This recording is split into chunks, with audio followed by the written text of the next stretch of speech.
Somewhere right now, a baby is being born whose bones can break from a sneeze. Not a fall, not an accident, a sneeze, or a diaper change, or being picked up slightly wrong.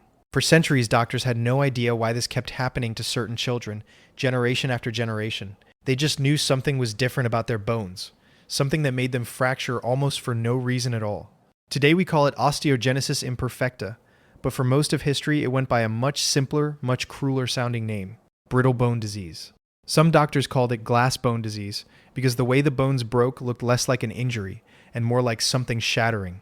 Evidence of it goes back much further than modern medicine. Researchers studying an Egyptian mummy from roughly 1000 BC found multiple healed fractures, unusually shaped bones, and a body far shorter than expected for an adult, all consistent with the condition we now recognize today. Whoever that person was lived and died 3,000 years before anyone could explain what was happening to their body. For most of history, that's simply what it meant to have this condition. Multiple fractures before you learned to walk. A childhood spent partly in casts, in braces, sometimes in wheelchairs. Bones that could break doing something as ordinary as rolling over in bed. And here's the part that confused doctors for a very long time. The bones looked completely normal on the outside. Same shape, same size. For their age, the break wasn't happening because of how the bones were built.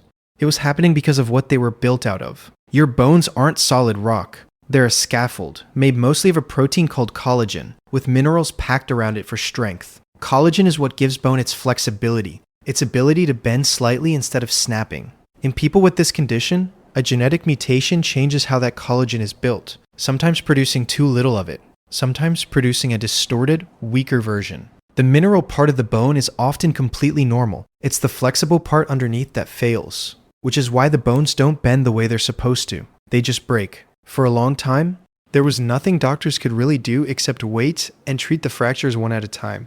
Children with severe forms of the condition could experience dozens, sometimes hundreds of broken bones before adulthood. Some doctors, not understanding the genetics behind it, wrongly assumed the injuries were signs of abuse, leading to devastating false accusations against parents who had done nothing wrong. It wasn't until the second half of the 20th century that scientists finally identified the genes responsible, mutations in the instructions for building collagen itself. And it wasn't until the 1990s that doctors found something that actually helped. A class of drugs called bisphosphonates, originally developed for a completely different bone condition in older adults, turned out to increase bone density in children with this disorder too, reducing how often their bones fractured. It wasn't a cure. There still isn't one. But for the first time, children living with this condition could break meaningfully fewer bones than the generation before them.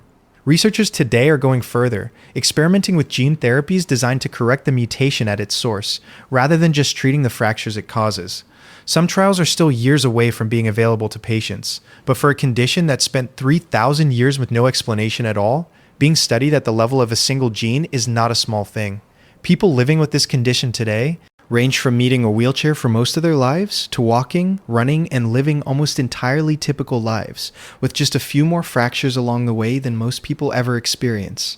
The disease doesn't look the same in any two people it affects. What connects all of them is something most of us never have to think about. The fact that your body holding its own shape, standing, walking, catching yourself when you trip, depends entirely on a microscopic protein doing its job correctly every single day without you ever noticing it's there at all. Until the day it isn't.